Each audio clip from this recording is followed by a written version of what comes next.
This will be the first of 4 different preparation sessions on Nax. For those of you that haven't seen Nax before, here's a map of it. It is split into 4 quarters. Some people refer to them as wings, others refer to them as quarters. We'll be talking about the spider wing, otherwise known as the Arachnid quarter, which is 100% the first wing that we will be going into. It is by and far the easiest of the 4 wings. So we will spawn right here in the center, in a little room with Mr. Bigglesworth. And as we enter, we're going to go northeast here into this large room here. Now, I've got this set up to show you both a bit of footage from the PTR and some graphical guides that will better explain some of the fights. One of the things I do want to say, just a quick disclaimer as we move to the PTR footage, is this is classic PTR week 1, which means that they currently have a 100% damage buff and 3,000 extra health. So keep that in mind when you're thinking to yourself, wow, shit's falling over, this is so easy. Yes, the Spider Wing will be relatively easy compared to the rest of Nax, but by no means will it be as much of a joke as it's about to look like. Likewise, this is Alliance, and they've got a bunch of Thunder Furies and yada yada yada, so lots of disclaimers there. So talking about the trash real quick, as we enter, this is the that big room that you just saw on the map. The first thing that we're going to end up killing is a pack of skitterers right here, and actually let me mute this. These things actually hit deceptively hard. So here's one of the things that we need to be aware with when we're doing these pulls. Just like the mobs before Huhuron and AQ, these pack aggro, but they have a bit of a delay. Whichever one you get first will slowly aggro the ones around them because batching is stupid. So this pull right here, not the best idea with this one over here. And actually, I think that they actually get that pack. Can't remember off the... Yeah, they do. Okay. So they end up getting an extra pack here. This is okay because, again, they're kitted and have a ridiculous PTR buff. But this would likely lead to many deaths if we make this same mistake. Oh shit. So we have to be very careful about what we're pulling here. These skitterers need to be properly tanked. They are not... they're not rogue tankable unless you've got ridiculous amounts of evasion. They're not mage or warlock tankable. And in fact, regular tanks would have issues holding on to this entire pack at once. So you do not want to challenging shout here. They melee plate-wearing tanks with shields for close to 500 each. And they also have a 500 nature damage instant poison. You do not want to have aggro on all of these at once. You do not want to have aggro on multiple these if you're a squish. So please, for the love of God, don't treat these like they're the Vecnus borers that spawn after the warrior packs and just start AoEing them immediately. You will be met with an undesirable fate. That being said, they do die pretty quickly with 100% extra damage. And we're going to talk about... Are they slowable? I do not believe so. They tried the big ones stuns, they would tried not. slows. Most of those things don't work. You can't dynamite the skitterers, I know that much. But one of the things that... another disclaimer real quick as we're getting into each of these wings. This PTR footage is thought to be relatively buggy in many places. I'm going to attempt to highlight those places so that you know what to expect. But there are quite a few things that aren't behaving the way that people think that they should. But as of this moment in the PTR, the skitterers were not stunnable, so I don't think that they'll be slowable either. We're going to talk about this bigger pack that they're just kind of murdering, but we're going to talk about each of the individual spiders separately, and I want you to be able to see them all, so we're waiting. Let me skip ahead a little bit. So there's 2 skitterer packs here, and then there's a third one that pats around. They don't have any really special abilities other than just hitting. So we don't have to worry about anything big with those. We just need to be careful that people don't die to them. So these packs, there are 4 or 5 of these total that have Venom Stalkers and then these other bugs. I'm basically never going to call these by their names because people don't pay attention to names. These are green, brown, and purple. And green, brown, and purple each do different things. Obviously, you see green is marked with a skull. It has a random charge and a heavy poison dot that it applies to people. It does about 2,000 damage per tick. So this needs to be nuked, and people need to dispel poisons very quickly. Treat these packs a lot like the packs before Hoo-Hoo, as in, people can die very, very quickly if we're not paying attention on these. So the Venom Stalker gets nuked, poisons just get dispelled, yada, yada, yada.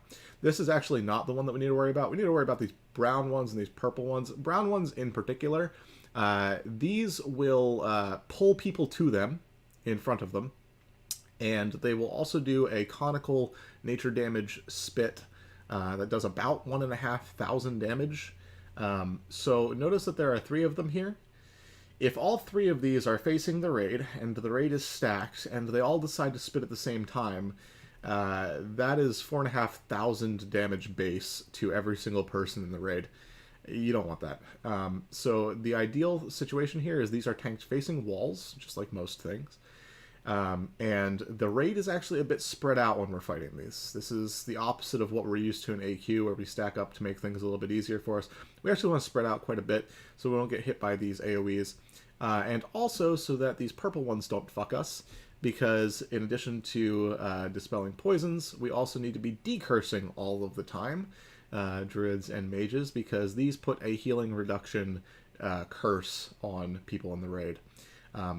So we will spread these out kind of like what we do with the post-Twin Emps trash, at least when we can spread those out.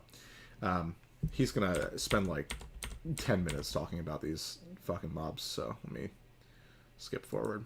Each of these does need to be properly tanked, but what we will see is that the raid, when I get a good view of the raid I shall pause, is all the way over there on the left.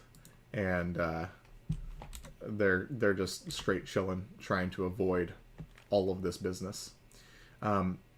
Melee, you guys want to be especially careful here, because these people are safe. These people are not. All of these spinners, if you pull thread on these and they happen to turn around and just decide to breath you, and you've got a healing debuff on you, and the Venom Stalker just charged you, and you've got a poison. There's so many ways to die here. Just be careful.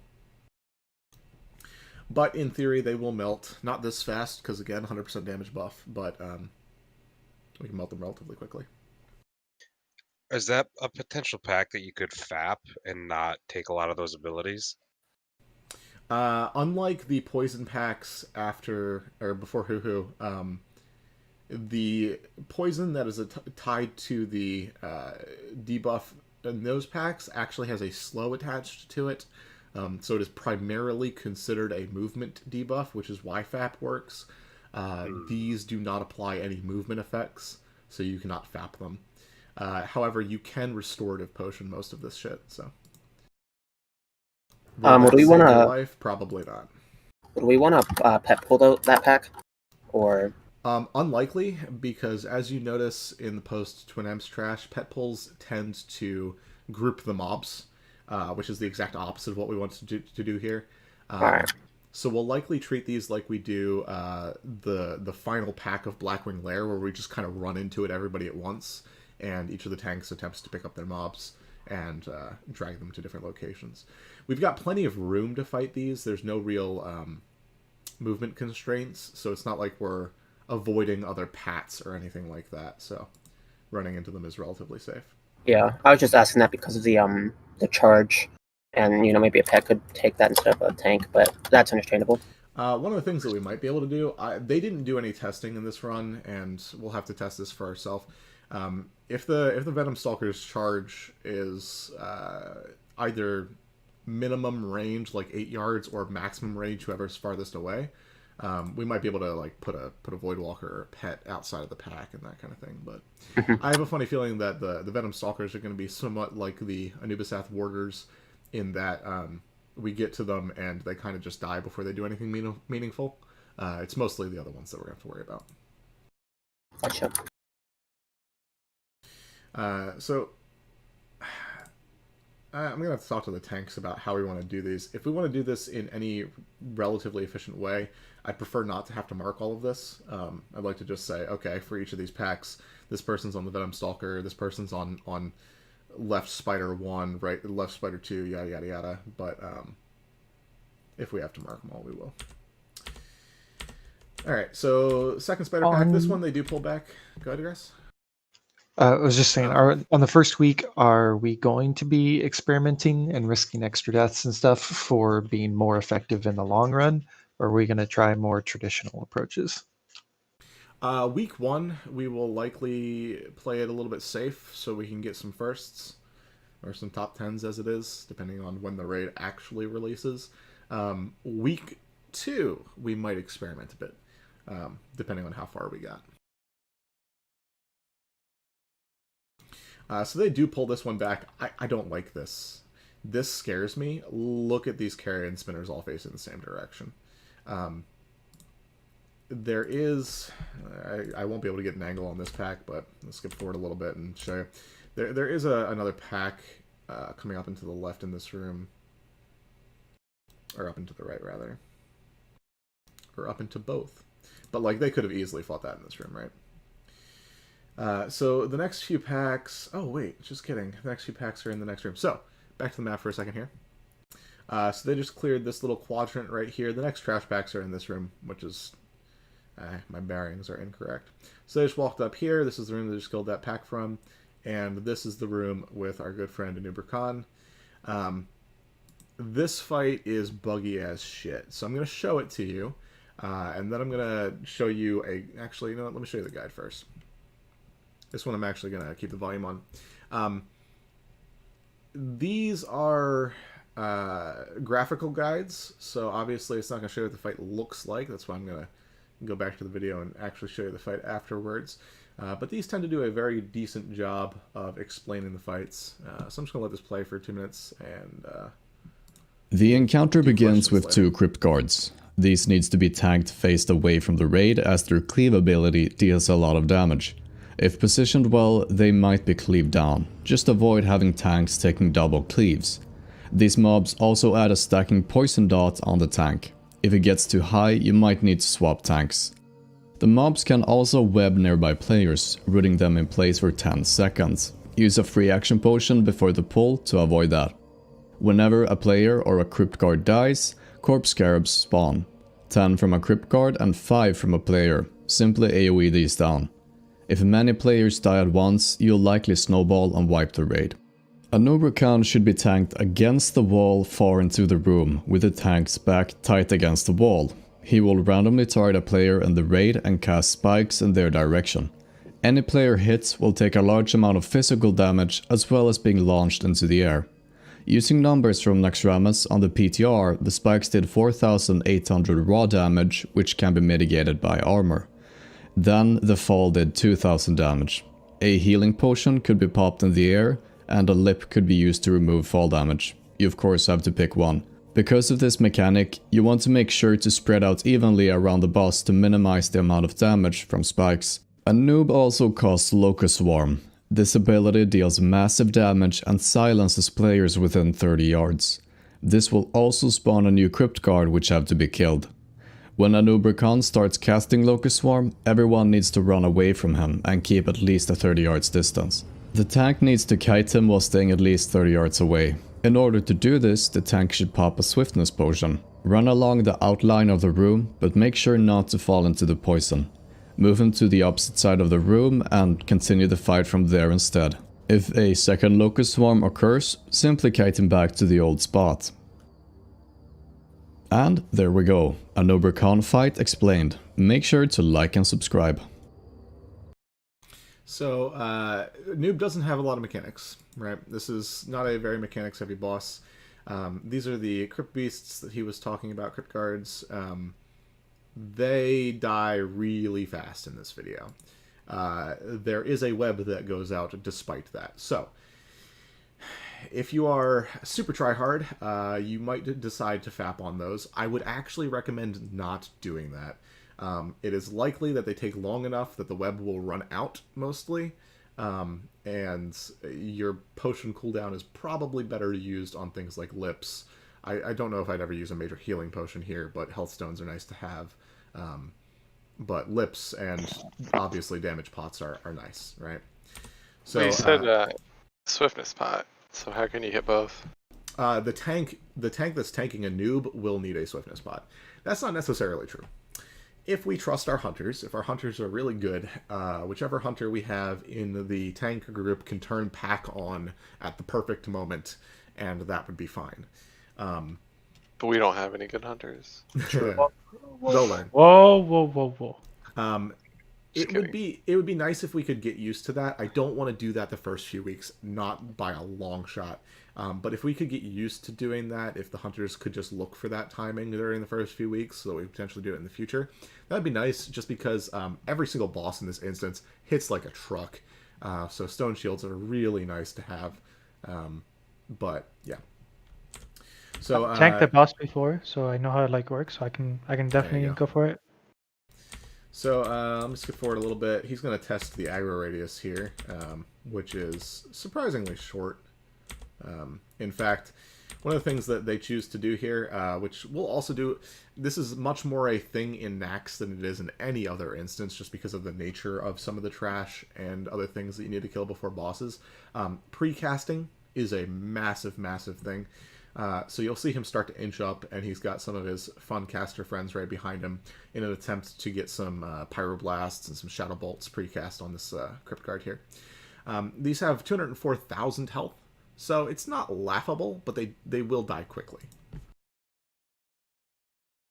Okay, back up. So aggro range is roughly halfway through the room.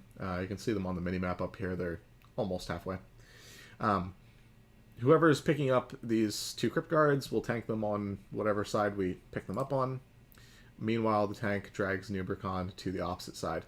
The video showed these being tanked in the complete opposite direction. It does not matter.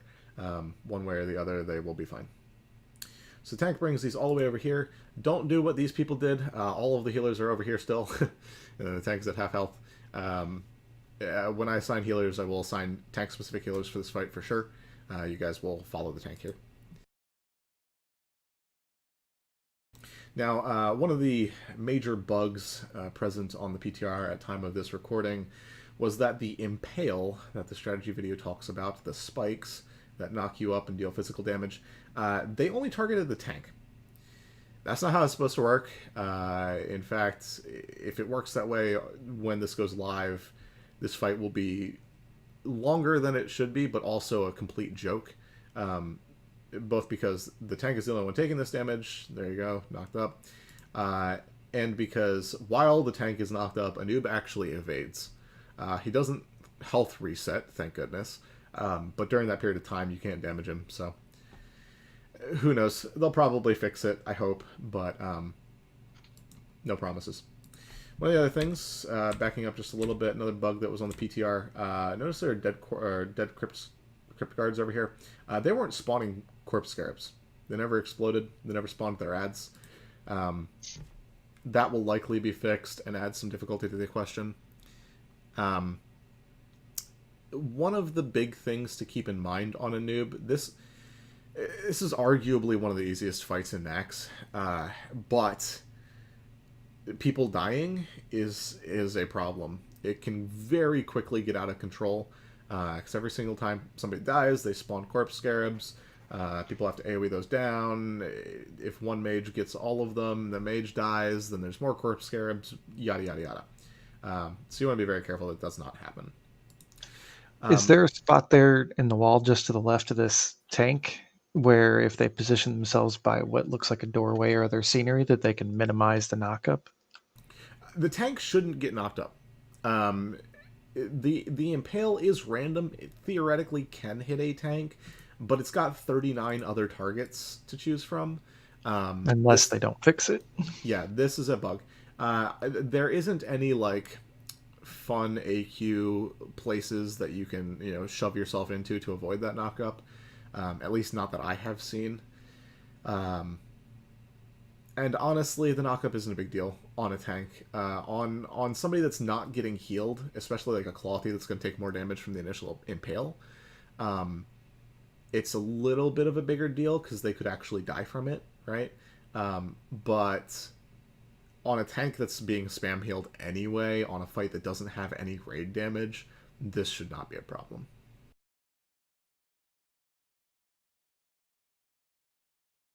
Of course, there will be raid damage if the impale is fixed.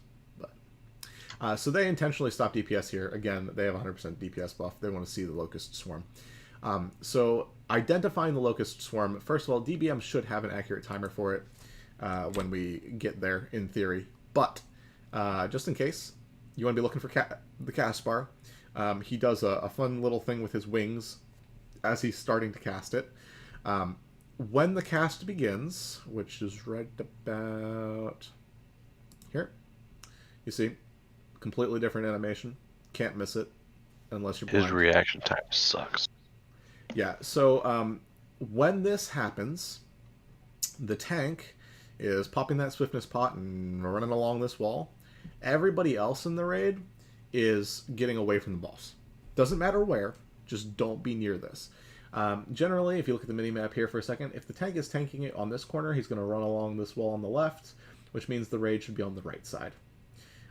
Similarly, if we choose to do it the other way for whatever reason, it's, the opposite.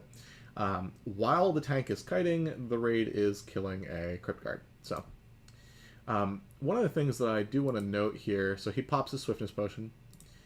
For those of you that haven't been to Naxx before, this green goo, you're going to see this all over the place in the different wings. If you step in this, it reduces your maximum health by half, and when you leave it, does not heal you. So tank, be careful, don't step into this. That's an extra half of your health that we have to heal up that people probably won't be ready for. So you just saw the Crypt Guard spawn on that other side. They're going to kill this over there. Tank is kiting a noob. A noob is very slow while this is happening, but keep in mind, even as the tank, you need to be 30 yards away. That's why you pop the Swiftness Potion. Don't think that you can get away without using it. Notice he is now stutter stepping. The Swiftness Potion gives you the initial lead. You need to make sure that you're not cutting a noob across the middle here. If you cut him through the middle, he will Locust Swarm the raid, and everybody will be very sad. Locust Swarm, in addition to dealing lots of damage, also prevents you from using all abilities.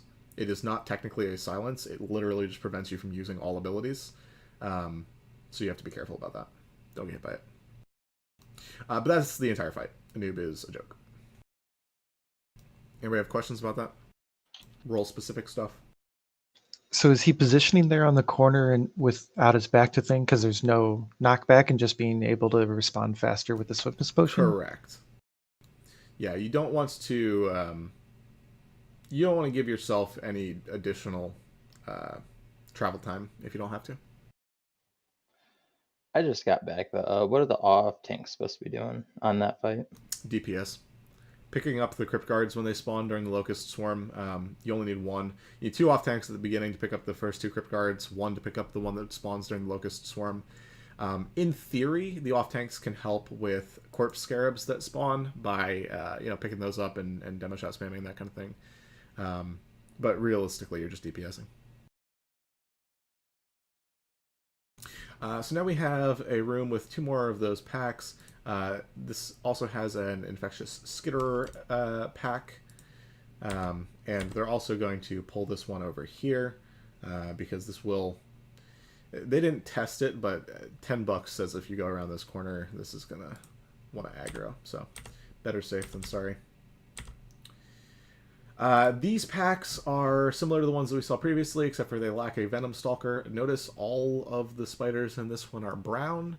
That means all of these are the ones that pull people to them and do a conical nature damage spit in front of them.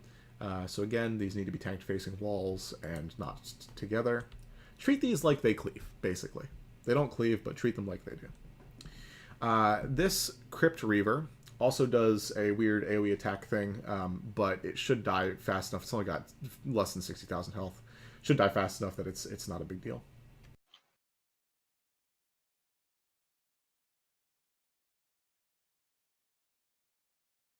So they pet pull these. We will probably end up doing the same. There's no real reason not to.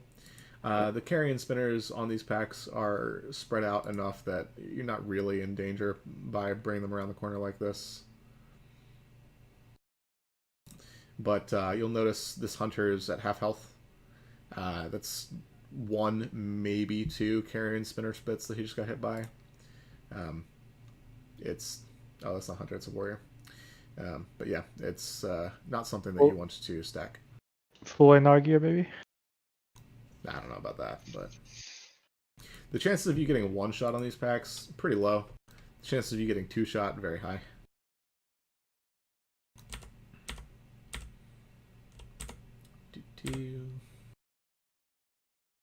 The other thing that tanks specifically, most things in Nax hit like trucks. I would highly recommend either Stone Shield Potions or Shields on a lot of things. The stuff that actually slaps, we will spend a little bit more time talking about because the healers will also need to be aware. But this trash is not a joke. It looks like a joke because this is Alliance. They've got Kings, 3,000 extra health, 100% extra damage, yada yada yada. But Wraith, your mic's open, bud. Server mute. Is it a conference? Is that a Starbucks? That's social Starbucks. Somebody remind me to unmute him later. Okay, so this is another section where our pullers need to be incredibly careful. There are multiple Skitter packs coming through here, but there are also those Necrostalker packs. If you're not incredibly careful, you will get multiple pulls, which you're about to see, actually. And we're not going to be able to talk about the Necrostalkers on this pack because they kind of just get jumbled in with the ridiculously boosted AoE damage. But, yeah. Okay, so these right here will pull with this pack. This is too close. And in fact, they do. So this is less than ideal, obviously. They get 2 packs of Necrostalkers and the Infectious Skitter pack. This is not great. The Necrostalkers are a lot like the big green mobs in the previous packs. I think they have different names, despite the fact that they do basically the same thing, which is a charge and a poison dot. You just want to be able to be quick on the cleanse triggers when you get to these. But of course, boosted PTR Alliance, they just AoE everything. Okay, so over here is Fairlina. Over there is toward Myexna. We will be going to Fairlina first. This is where we are on the map. They are currently in this little intersection here, looking to the left. There is one more pack of Skitterers here. I honestly cannot tell you how we're going to deal with this. This is the most annoying thing I've ever seen in my life. We will likely wait for them to pat, like, over here, and then pull this pack, and then pull that pack, but, like, this timing is rough. Which you'll see, they actually accidentally pull both packs as well. So these packs have two different types of mobs in them. They've got cultists and acolytes. The acolytes need to die first. They are the red-robed ones. The cultists are the black-robed ones. The acolytes do an arcane explosion and a shadow bolt volley. And long story short, they both hurt like hell. Very, very easy to wipe if you don't kill these quickly. As far as the PTR is concerned, there aren't a lot of ways to deal with this. They weren't stunnable in any significant way. I don't think they're interruptible. There's all kinds of weird bullshit going on with these that, long story short, you just need to nuke them. The cultists are annoying, but significantly less dangerous. They do a short-range knockback, kind of like the champions after twins. So you just need to be aware of that. If you're like a melee DPS or a healer or something like that, you don't all want to get knocked back by these at the same time, because obviously then the cultists kill you, or the acolytes rather. These also have a pretty decent aggro radius, and due to the fact that they're casters, we have to wait for them to come back to us. Luckily, they don't chain cast, but there's literally nothing we can do as far as line of sight in this room. So we pull these, we wait for them to come to us, then we do the deeps. The way that we like to pull these, as you will see, is we're going to have a bunch of casters precast. These only have 26,000 health. It's not a lot. Between the mages and the warlocks, we can kill 1.5 of these before they even get to us. So that is the ideal scenario.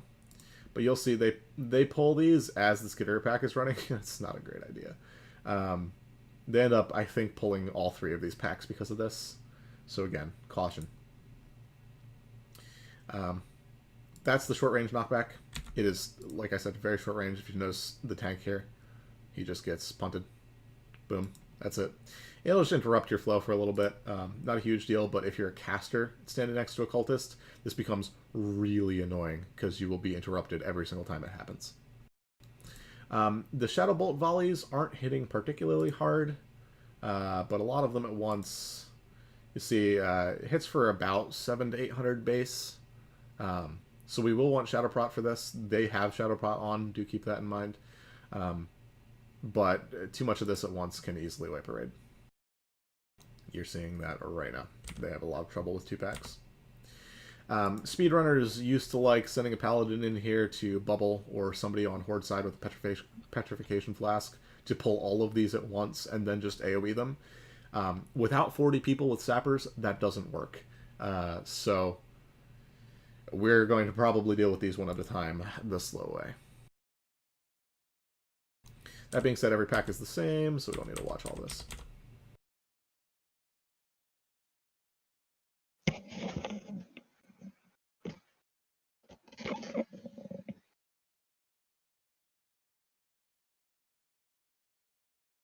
Okay, then we get to Fairlina.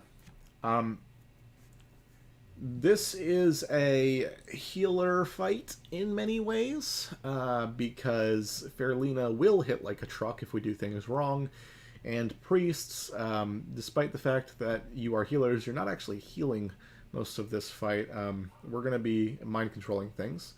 I will likely be bringing 4 to 5 priests to progression. It will only take 1 or 2 of us to do this. Myself will likely be one of them because I know for a fact that I have the hit gear, but I will also be asking other people if they have the hit gear. These are only level 61, so I think you need like 5% hit for these. Likewise, the Vesuvius ads are level 60, so you only need 4%. It's really easy to hit, especially because I will be giving everybody a tier 2.5 helmet at one point, which has a hit on it. So if you don't have Angelisa's Grasp and Jindo's Staff yet, get those. Obviously the Grasp is a bit harder because it's Shadow Blackwing Lair, but between those 3 things, you can hit 5% very easily. So we're going to watch the strategy guide again on this real quick. There are 2 mobs here. Do note this. The ones that need to die are the yellow ones. The other ones we do not kill. But we'll let this guy do the talking. The fight consists of a total of 7 mobs, 4 Naxxramas worshippers, 2 Naxxramas followers, and 1 Grand Widow Fairlina. 1 tank should pick up the boss, 2 tanks picks up the followers, and 2 tanks picks up 2 worshippers each. Keep the followers by the boss and move the 4 worshippers to the edges of the rune. Focus down the followers first. They can cast an AoE silence and will also charge a random player. Don't DPS the worshippers, however, they will be needed. Once the followers are dead, the raid focuses on Fairlina. She casts Rain of Fire, doing 2.4k damage per tick. Move out of it, and if the melee group gets hit, the tank has to move the boss as fast as possible. Fairlina also does a Poison Bolt volley every 10 seconds, applying a poison dot. It hits for 1.3k damage and ticks every 2 seconds for 8 seconds for 450 damage per tick, and this can be dispelled. Every 60 seconds, Ferlina will enrage, greatly increasing her damage. This can be removed and prevented by having a priest mind control a worshipper and use the ability Widow's Embrace near Ferlina.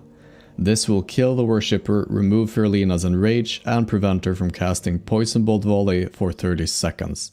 Use an add-on or a weak aura to be ready for the enrage when it hits. Ideally, you already have a worshipper mind controlled right next to Ferlina when it is needed.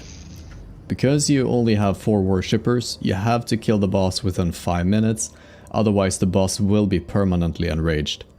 If you are downing her fast, you could use the worshippers every 30 seconds to prevent any Poison Bolt volleys from going out. On the PTR, this fight took 55 seconds. It should be at least 2 minutes on live for the average guild. Anyway, that was Grand Widow Ferlina. So, yeah, like you said, this fight was incredibly fast on the PTR. Again, they have 100% extra damage, though. So we're expecting it to be a bit longer. If we can kill Ferlina fast enough, this fight becomes a joke, because we can use the worshippers a little bit early, and, you know, she never enrages, never poison bolts, yada yada yada. But we'll see what our kill times end up looking like. So, skipping ahead a little bit, he's going to mark these up. This is extremely important. Don't kill the worshippers. This group almost does, just by virtue of cleave. Don't do that. They don't have a lot of health. If you run in there and just mindlessly click buttons, it's not disarm. Oh yeah, that's actually a good point. A lot of things in Naxx are disarmable. A lot of things in Naxx are disarmable. So if you are tanking something and you've got some rage to spend, you might as well hit the button just to find out. Whether or not all of the things that were disarmable on the PTR will be disarmable on live, I couldn't tell you. Some things are a joke, which because they're disarmable, which you're going to see later on in the swing. But yeah. It's disarmable, and you always should. Yeah. I think Disarm actually had a really high threat value too. It's pretty good. So we open up the poll. Follower. Very important. Ranged, you can't see. He's zoomed in way too far. But you guys need to be back. All right. If this follower gets too close and ends up silencing everybody, it's a bad time. So this is kind of what we want to avoid, is this massive stack here, because this is where worshippers start getting cleaved to death. But you'll see that they immediately mind control one of these. You don't need to do this for the first minute, but if you want to prevent poison bolt volleys, might as well. The fight's definitely not going to take 5 minutes, so we don't really need all 4 worshippers, but... You want to do single target pulls with the tanks, or like have the hunters on the sides and pull them off? We'll likely have the tanks that are tanking the worshippers and Ferlina run in, and then the 2 hunters pull the followers a little bit off to the side, just so it's a little bit easier to tell what needs to be damaged first and what doesn't. So Ferlina herself does slap, not too hard without the enrage, but, you know, a shield on this fight's not a bad idea, just in case. By the way, if she enrages tanks, and there is not a mind-controlled worshipper standing right next to her ready to hit the button, shield wall immediately. It's not a fun time. So one of the things that you'll see here, this arcane explosion that just happened is not actually an arcane explosion. I'm going to back up just a little bit. You'll see that this Naxxramas worshipper marked circle here is next to Ferlina. Very important for our priests. This is not a targeted ability. It is an AoE ability. You need to be standing next to Ferlina when you press the sacrifice, or it will not work. Likewise, if you have nature spells for whatever reason... Oh, this is another weird thing that happened on the PTR. She doesn't threat drop, at least not according to the threat API, and yet she decides to run after this random person. No clue, but be prepared just in case that happens on live. In theory, a lip might save you if that happens to you, but I honestly couldn't tell you.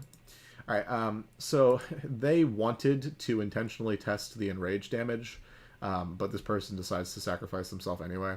So I think that they just end up killing it. But yeah, long story short, we never want to see an enrage. The way that this enrage mechanic works, by the way, this is a tank and spank fight other than what the priests are doing. But the way that this enrage works is if you use a worshipper before her current debuff wears off, it only lasts 30 seconds. If you wait for her to enrage and then immediately use it, so she's enraged right now. Oh wait, did they already... Man, they popped it again. Yeah, so she enrages for a split second, and then he uses the thing.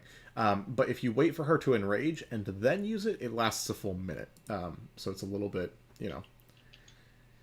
One of those things that if you're slow, you have to be a little bit risky. If you're fast, you can play it a bit safe. Okay. So Fairlena dies. Then we end up with another one of these packs. These mobs are familiar at this point, except for now we have a bunch of ones that do the healing debuff curse. You know, pay attention to what colors each pack has and adjust accordingly. We've got skitterer packs.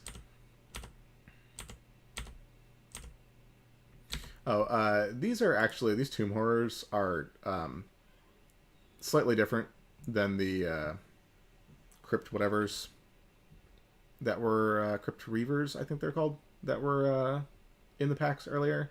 But again, they have less than 100,000 health. Just murder them.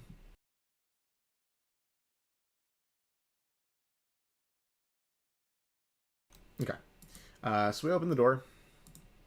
We are now over here. So now we have this long hallway to fight our way through before we get to my Exna. A lot of this trash is skippable. Most of this trash is a complete joke because mechanics. So the first thing you'll see is that we have Plague Ghouls. These are disarmable, and they're stunnable. So, yeah. How are they disarmable? They just have hands. They actually carry a small club. Oh, okay. You can barely see it, but they have one. So yeah, long story short, they kind of hit hard-ish, but they're just gonna be stunned and die, I guess. So, yeah. There's also a Spirit of Naxxramas in here, also stunnable.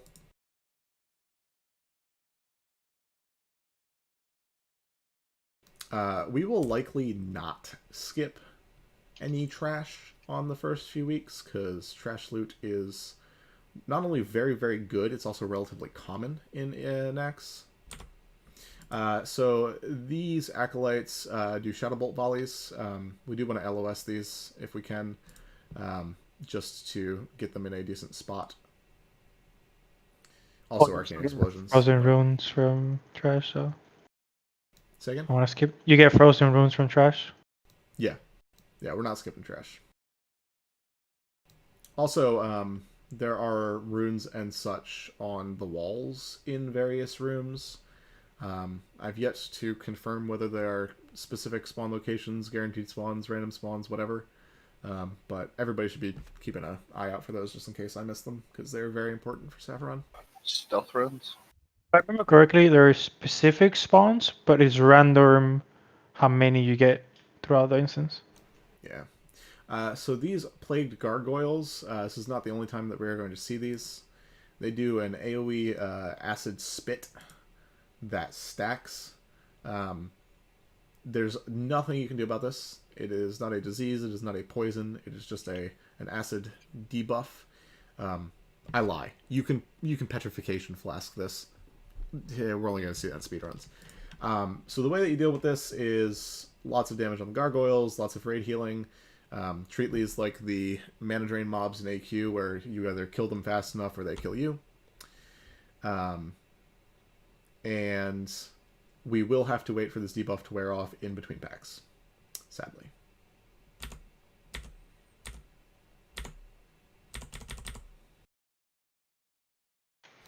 A couple more acolytes at the top of the stairs. Another room full of the ghouls and the spirit. Again, most of this is skippable. You want to attempt to avoid falling into this when you're doing these skips, though, because you're wasting healer mana, and then they have to drink, and then all of you people without mana yell at us for drinking. Okay, so they get the gargoyles in the back, yada yada yada. Again, most of this trash isn't necessarily an issue. Then we end up in Naxxramas' room. Big Spooter.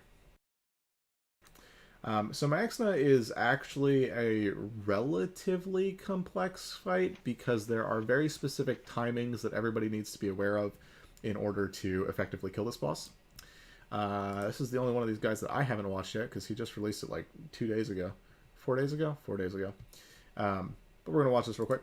At the beginning of the fight, the tank picks up Naxxramas and places her in the middle of the room. The melee stands behind her, and healers and casters should spread out behind her as well. She has 5 abilities: Web Spray, Web Wrap, Poison I can't hear Shock, any sound coming through Necrotic from the video. I can. Oh. It's super quiet.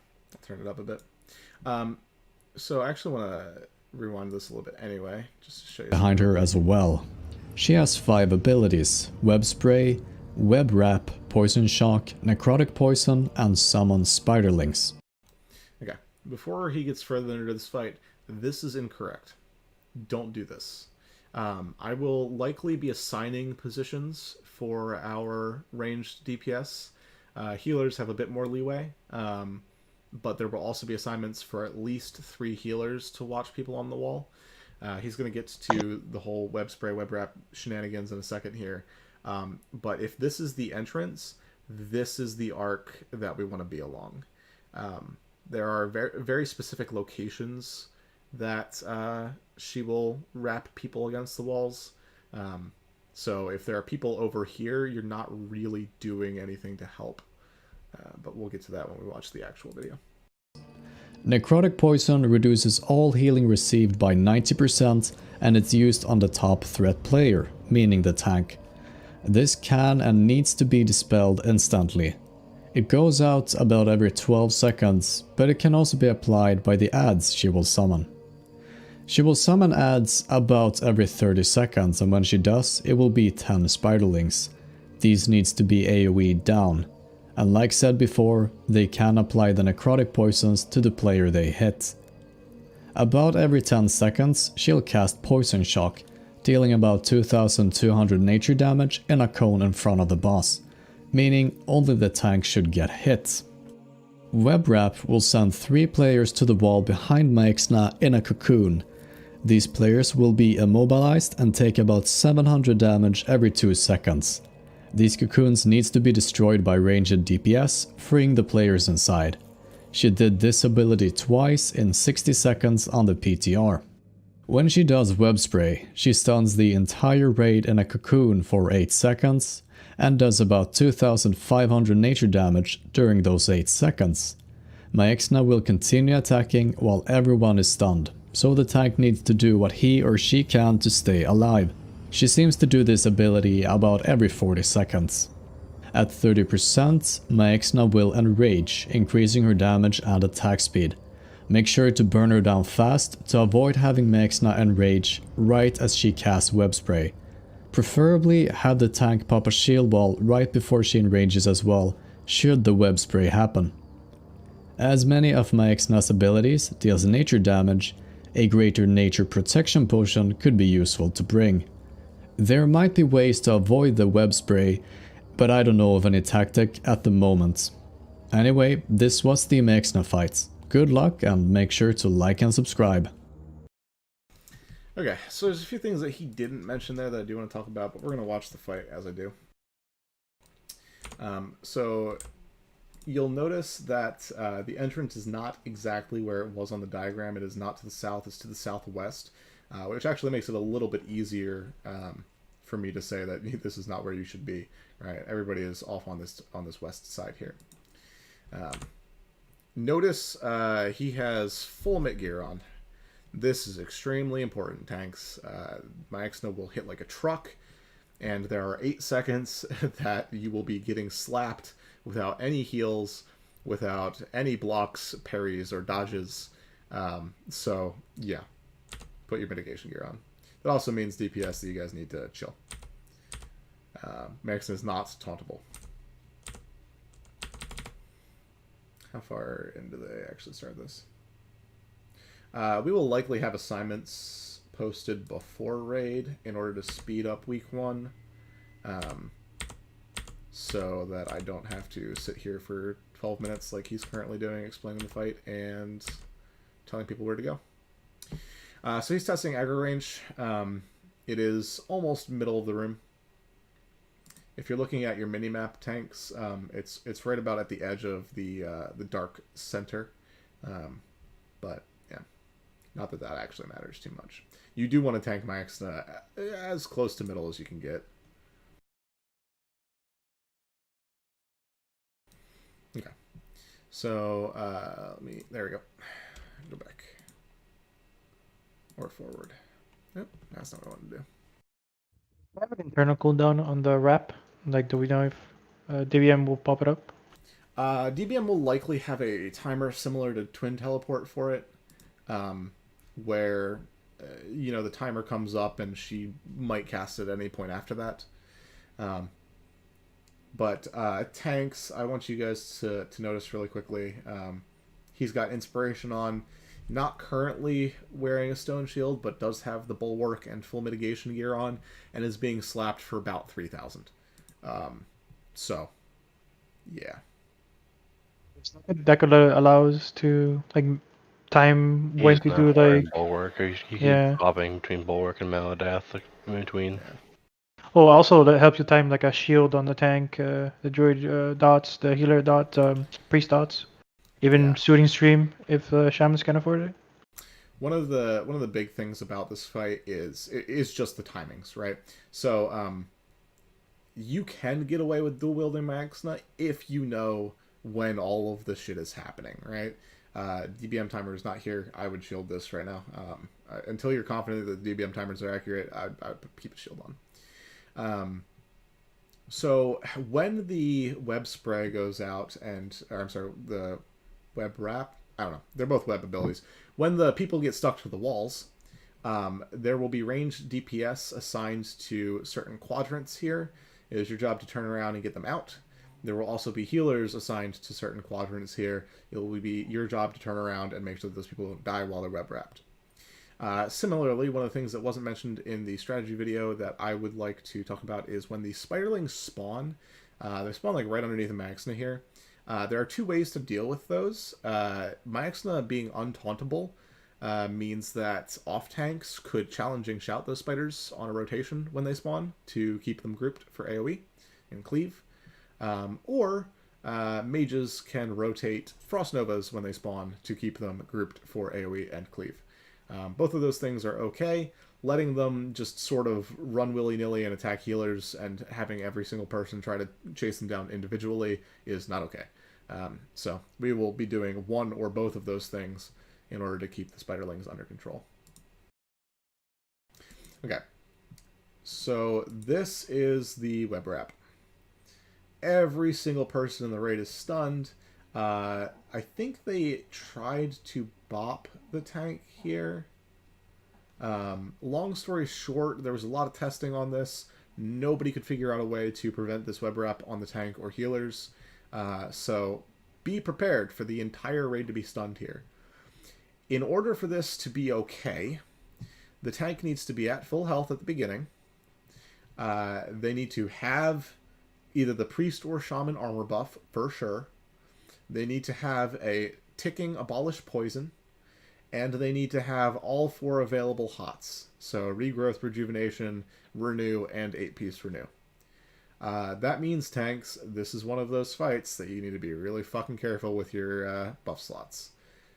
Because you're going to be popping basically everything right before the web wrap happens. Similarly, if this web wrap was going to happen during an enrage, the tank needs to shield wall, 100%. You can survive this without shield walling as long as my Exna is just sort of chilling, you know?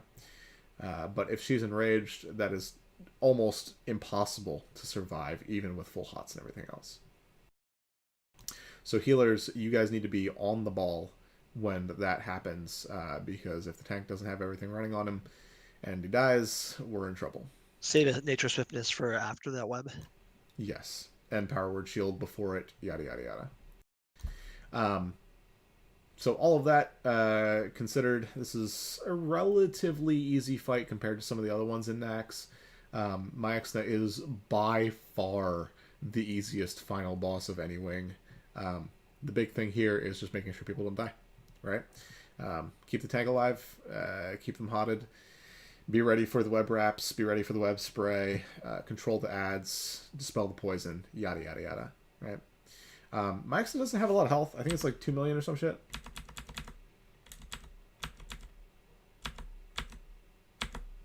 The PTR numbers might actually be a little off because on the wiki they removed all the health numbers from all the bosses. Yeah.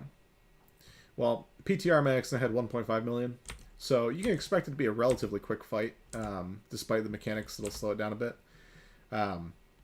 The big thing here is just to make sure that when she does this soft enrage, we need to be ready for this. Hopefully DBM timers are a thing at this point. If not, I'll probably have a custom timer running and some data from some other players. Because if this enrage happens at the same time as the web spray, we're kind of fucked. Do we know if FAPs or living action potions affect the webbing? It does not. You can bubble out of it. That's the only thing I know it works. Yeah, paladins are broken, but tanks, I just want you to be aware here, and healers also. When she is soft enraged like this, take a look at the damage she's taking over here. 3,000 non-crit, non-crushing. 4,120 non-crit, non-crushing. So this is the portion of the fight that you save your cooldowns for, if you need to. He has 15k life. Yeah, Alliance are stupid, and they're also doing 100% more damage and have 3,000 or 3,000 extra health.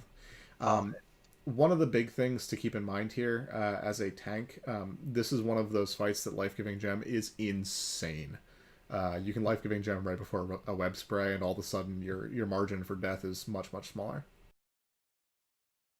Is this Splinter a guaranteed drop? No, the Splinters... It's dropped off the 3 bosses they just killed. Yeah, Splinters drop like off of every boss, and yeah, it's a different drop rate for every boss for some weird reason, but it averages like 25-30%, I think. Is it on top of the loot table, or is it in place of something else? It is on top of. Okay, cool. Yeah, each of the bosses will drop a couple tokens, potentially a Splinter, and I think at least 2. I want to say the end bosses drop 2 or 3 regular pieces of loot. Mm-hmm. Let's see if he ever... Man, did he just pass on all those at once? Oh. Max only dropped 4 things. Interesting. I think that's normal. Each of the first 2 bosses in each wing, or the first 3 in Construct, drop 1 tier token and 1 item. And then the wing end bosses drop 2 tier tokens and 1 item. Weird. Okay, one last thing. There's this giant pack of trash over here.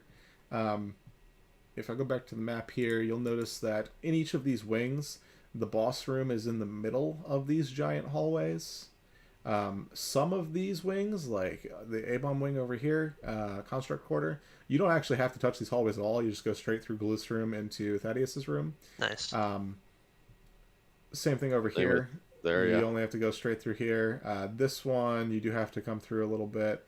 Long story short, depending on when we kill the end bosses, if it's toward the end of raid, like say we're really flipping struggling and my Exna doesn't die until 2:45 on whatever day we start Nax, right? Then we go kill this trash for trash drops. Otherwise, we probably just let this sit and move on to another wing. Come back to it later, maybe. But most of the time, we will not be touching this stuff. I like that. Logs are gonna work with all the trash in next because there's a fucking shit ton.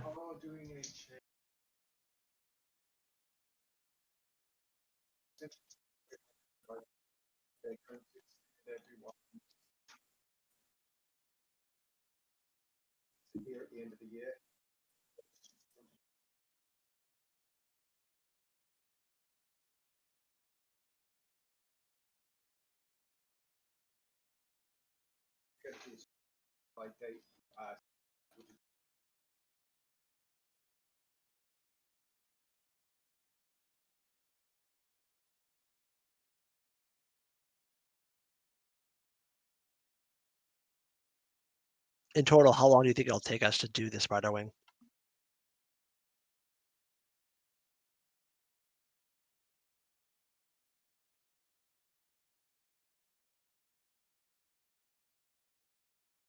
It's like an hour and a half then.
I feel like he talked for like 20 minutes in that video, didn't he? Explaining crap.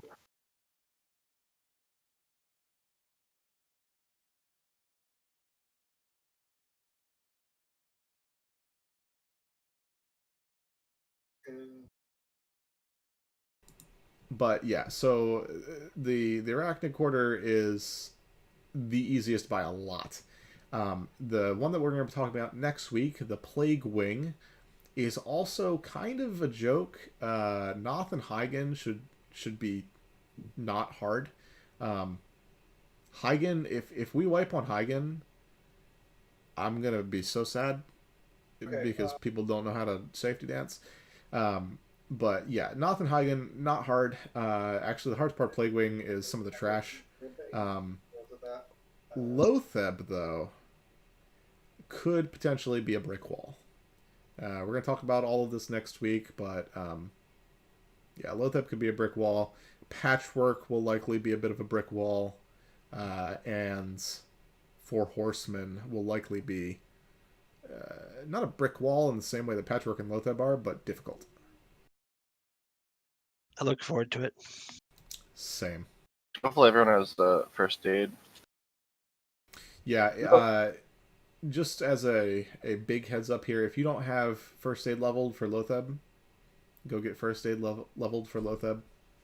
We'll talk about this next week. The PTR kill time was kind of nuts, and I'll talk about what our estimated consumable usage will be based on that PTR kill time, but yeah. And then we'll also talk about Saffron. By the way, I just watched the Saffron stuff last night. Saffron is going to be one of the hardest fights in the game. Make sure that you've got your frost resist gear, please. Please, please, please, please, please. Saffron is likely a bit bugged on the PTR, but even without the bug, it's a bit of a nightmare. So, all right. Any last questions? I had a question actually, real quick, with regards to DMF week next week. Yes. I made a post in the way discussion, but with so AQ and BWL, are we Mhm. speedrunning them, parsing them? A little bit of both. I would like to think that the vast majority of people in the raid don't need Fancris parses. Obviously, Fancris contributes to the overall parse, but like barely. So what I would like to do is all the bosses in order, as if it were a speedrun, including Visitus after Fancris. But I don't necessarily want to push us to speeds that are either dangerous or wasteful of cooldowns. So we'll do Scarum, we'll do Bug Trio. Should have plenty of time in between those two things for all of the cooldowns and such. We'll move on to Sartura. We will 100% do all hands sapper on Sartura. ASAP, by the way, because if you don't sapper as soon as we pull, chances of it being up for Visitus are smaller. So we'll sapper Sartura. Whether we wreck Sartura or not is a bit of a question mark in my mind at the moment. I want to. I really do. I would like to say everybody wreck Sartura. But I would also like to remind everybody to Stone Shield on the pull.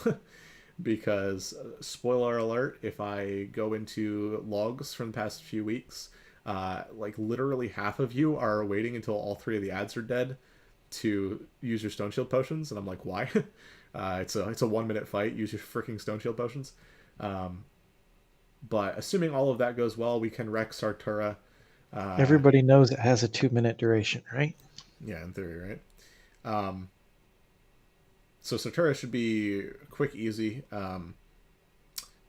Fancris will be probably on par with what our normal kill times look like, because we probably won't have most of our cooldowns for it. We'll grab the two Scorpion packs after Fancris, just to give us a little bit of more time for cooldowns for Visitus. Then we'll do Visitus, move on to Hoo-Hoo. Cooldowns will be up by then. Twins, we should have plenty of cooldowns for. In fact, depending, we might have Wreck again for Twins. I don't know if I want people to Wreck on Twins. That's extremely dangerous. But if you can watch your threat and have lips ready, by all means. And then by the time we get to Oro, obviously, everything's back up again. I will be fishing several hours ahead of time on Wednesday. So hopefully we have a good lockout for all of that.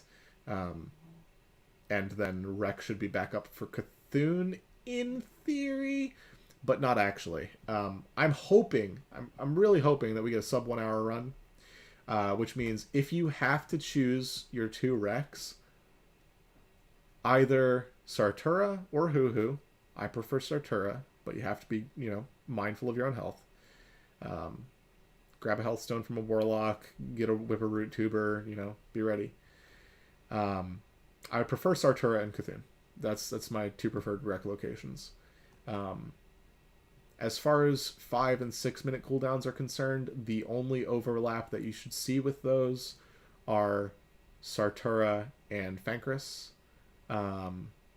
Use them on Sartura. Fancris is a joke. And yeah. Does that answer your question? Yes. BWL, same general. Yeah, Blackwing Lair will be a little bit more relaxed, just because we clear it in less than an hour already. So we will wait for I'll let everybody do all of their 3-minute cooldowns on Razor Gore and then wait for them for Veil. Let's parse it. Sorry, for AQ, I missed this. Are we going speed and parsing, or are we just... Yes, the goal is to kill Cthulhu with 60-minute buffs on. Okay. And that's just a side note, that's completely like in the realm of our ability, by the way. Like for Oh, yeah. people who are concerned. Yeah. To give you an idea, this week's Wednesday run was an hour and 11 minutes, I think, something like that. An hour and 17. Hour and 17. Well, that's with Viscidus. Yeah, including this. Yeah. Yeah. As soon as we put Viscidus into the rotation, an hour yeah. and 7 minutes then for the full kill. Yeah. So we won't really need to push much harder than we already are. Dark Moon Fair will take care of a lot of that, and the group being stacked will take care of the rest. So pace will feel very similar, despite the fact that things just fall over faster. We might pull some things a little bit faster if it's safe to do so. The one major adjustment that I would like to make is after Scarum, we kill that one warrior pack. We go down to Bug Trio. We come back up. We kill that one Guardian pack. The warrior pack that pats with those other two Guardian packs that we kill. If we can't get that on a good pat, we're just gonna run straight into that corner with the Guardian pack. And if the warrior pack pulls with it, so what? We'll just kill them all. Not a big deal. That way we're not standing there waiting for 2 minutes for fucking warriors to patrol around. Chlorak, when do you envision like official roster for Wednesday to be posted? As soon as possible. I will. Normally, when I do rosters, I wait until Tuesday at 10, which is when signups close, and then I start working on the rosters. I will very likely start working on the rosters like I don't know, Monday afternoon. And anybody that, I'll just post at 10 on Tuesday. I'll have everything ready, making any adjustments that I need to.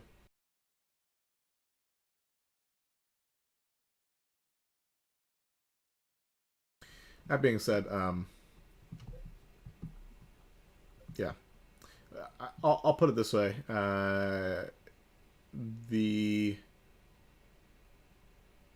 If you are a warrior or a rogue, the likelihood of you, a warrior or rogue raider main character, the likelihood of you being on the Wednesday roster is extremely high.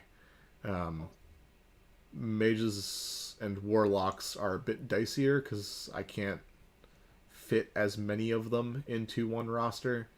But yeah, all you melee DPS, you're probably fine. Don't gimp the second group. I'm not. We've picked up. Not only have we gotten incredibly geared since the last time we did this, but we've also picked up enough people that I'm not worried about the Thursday group. Yeah, we've had a lot of good recruits since then.